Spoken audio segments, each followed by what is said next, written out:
Ako si spomínate na detstvo, respektíve máte nejakú spomienku z tohto obdobia?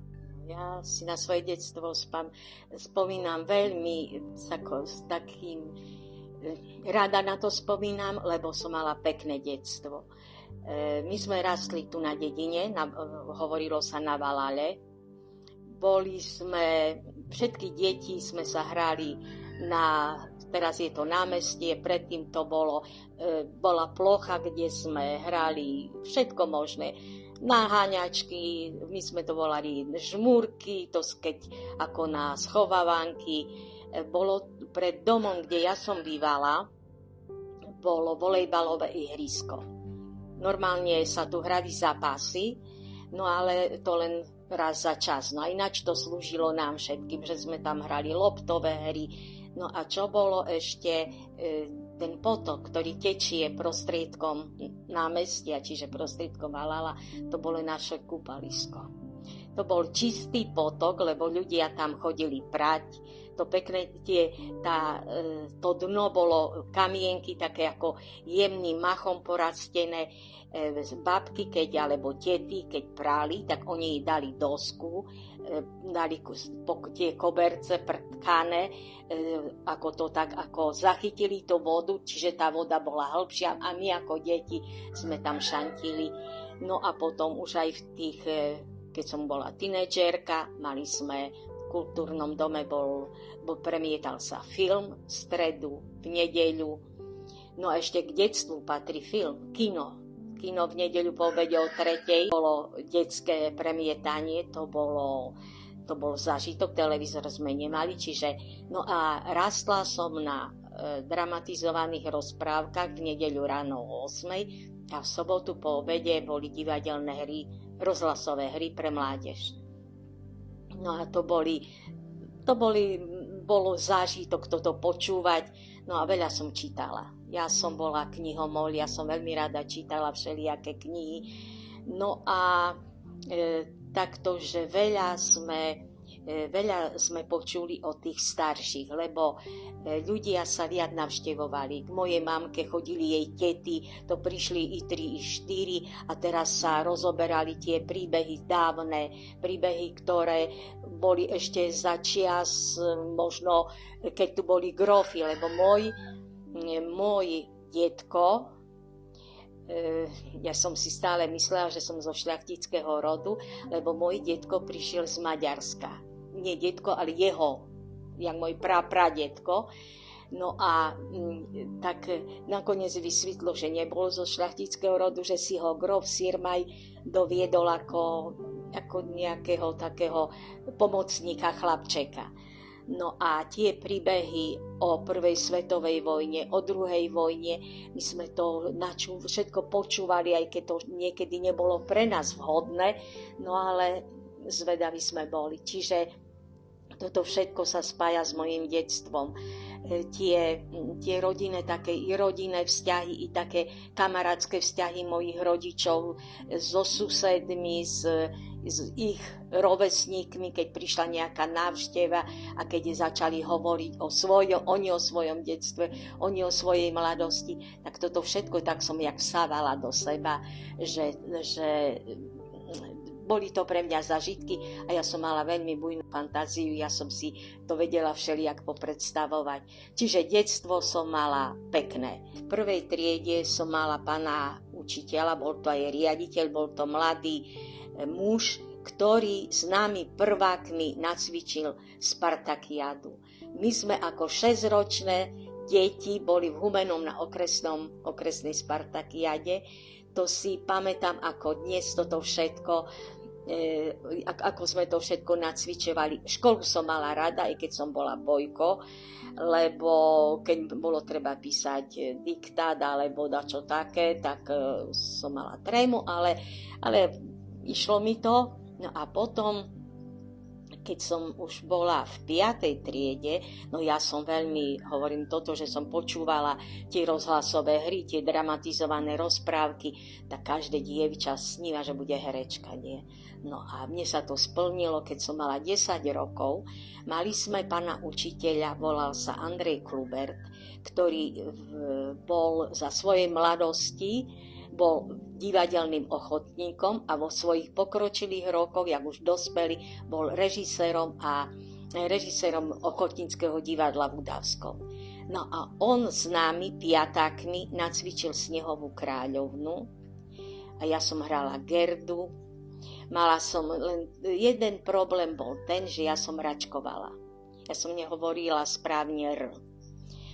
A dokonca sme mali kostýmy požičané z Martina, riadne z divadla štátneho z Martina.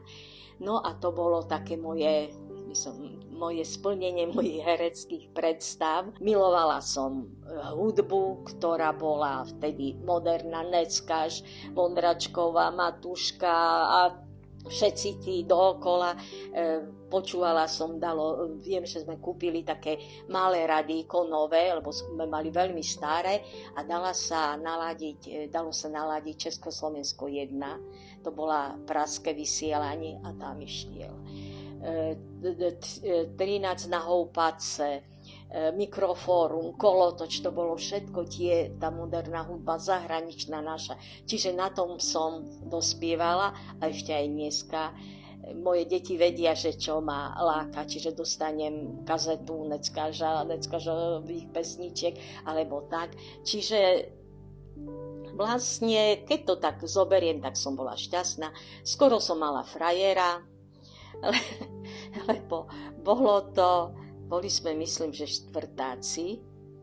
No a vtedy bolo tak, že my sme chodili ako deti na tie, keď bol májové pobožnosti, oktobrové pobožnosti, lebo omše boli ráno a vlastne tie pobožnosti boli pol hodinky. Čiže ak sme sa hrali na dedine, tak sme nejaké obliekanie, nič, zazvonilo, išli sme do kostola. Tak ja som taká bola ako zadumaná, takto som si sadla oproti, to bolo vydelené, že mužská časť. Ja som si sadla do tej lavice a jeden z mojich spolužiakov, ktorý býval v Hájenke, ktorý bol, a my sme ich ako stále sme mysleli, lebo býva v Hájenke ako čosi iné, tak si sadol na druhý koniec. A postupne dievčatá, jak to videli z druhej strany, tak mali pobožnosť úžasnú, rehuňali sa a on sa stále približoval ku mne. No, odtedy nás začali prezývať. No a potom nás prezývali a skončili sme, že sme sa zobrali, že sme spolu 50 rokov. Môžem povedať, že vlastne až na nejaké výnimky, ktoré má každý človek, som bola šťastná. Mala som pekné detstvo aj mladosť. A čo ste potom robili v civilnom živote? No ja som potom, keď som skončila, keď som zmaturovala, tak som nastúpila. No dávali sa jak žiadosti o zamestnanie, tak som sa dostala do Chemkostavu na podnikové riaditeľstvo. To som nastúpila 15. júla v 71. roku.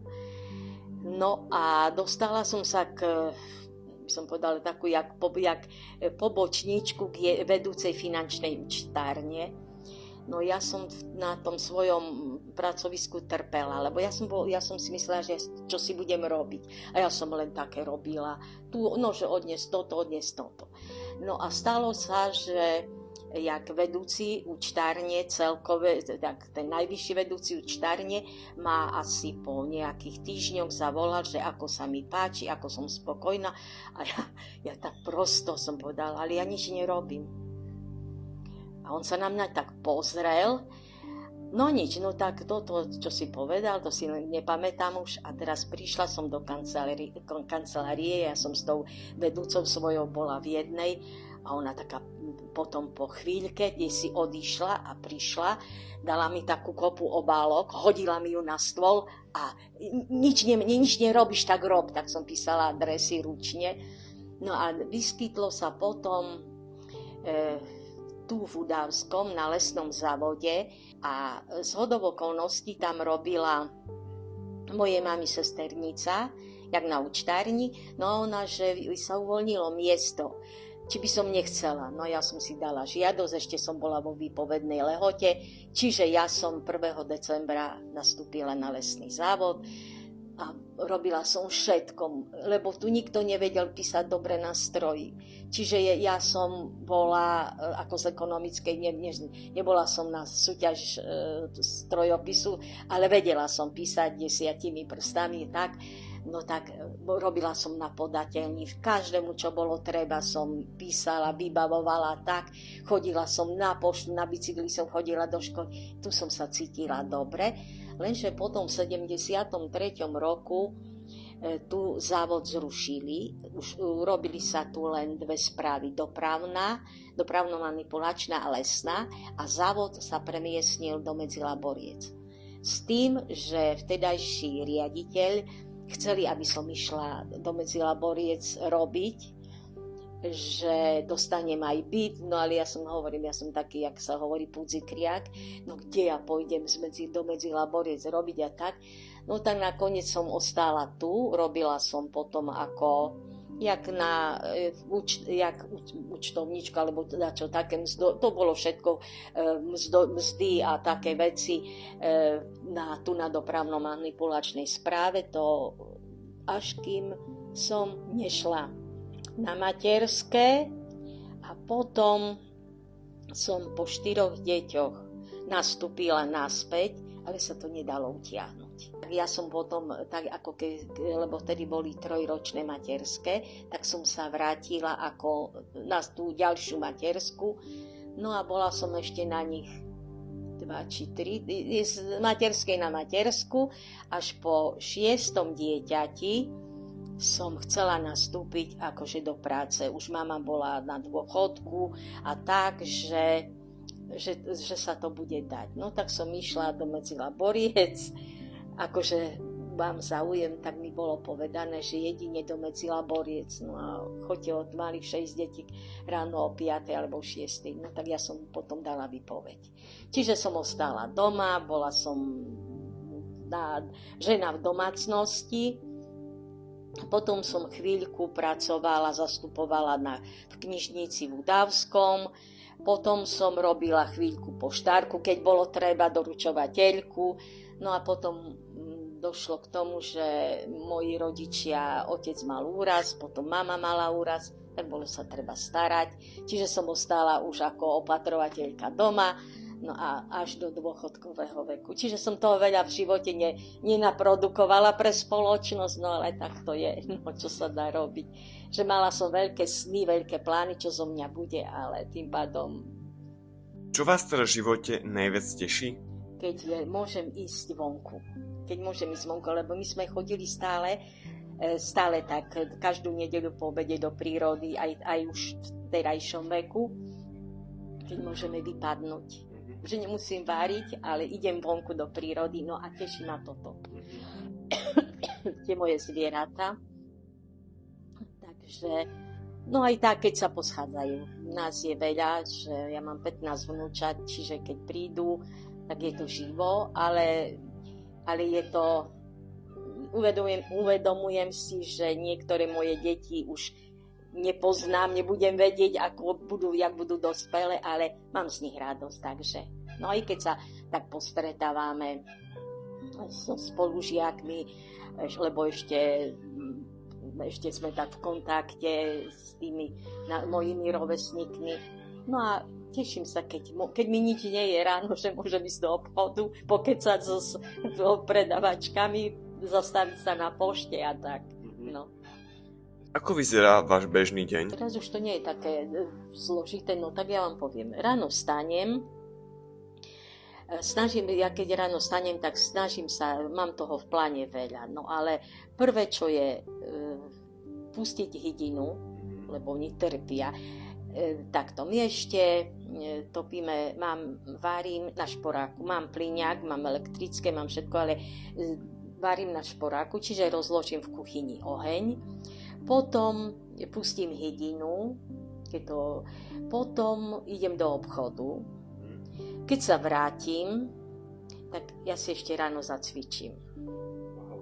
Cvičím Tibeťanov. A robila som aj drepy, ale už dávno nie, bo ma boli koleno.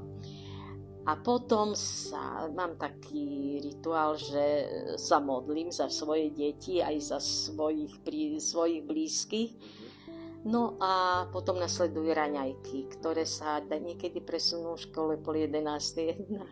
čo sa so mnou môj manžel, hej, teraz raňajkuješ a kedy bude obed a tak. No a potom varím podľa toho, keď je treba, lebo už v dnešnej dobe, keď sú mrazničky, chladničky, tak napríklad, že uvarím v nedeľu veľa, tak si dám do mrazničky a cez týždeň mám voľný čas, že si to len doplním.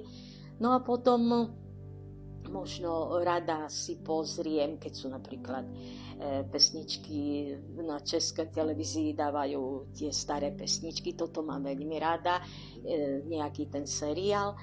A potom idem vonku a vonku mám rada do záhradky a všetko možné robiť také čo ma baví. No, napríklad včera som pratala pred dažďom, syn, mali sme drevo z urbariatu, tak syn porezal to drevo, povozil a ostala tie, jak sa hovoria, triesky, tak som ich popratala, lebo nezmokli.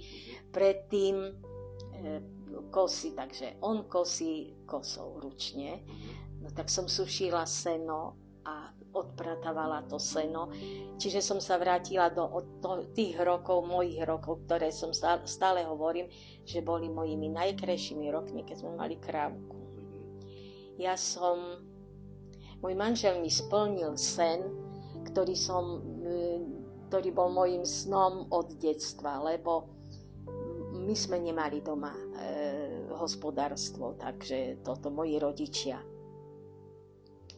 A keď kúpil tú jalovičku, že kúpil tú krávku, ja som hovorila, že sme sa báli, že vojna, takže vy deti mali čo jesť, tak ja som sa v tom vyžívala. Bola to drina, lebo bolo treba sa starať, sušiť seno, keď počasie voziť.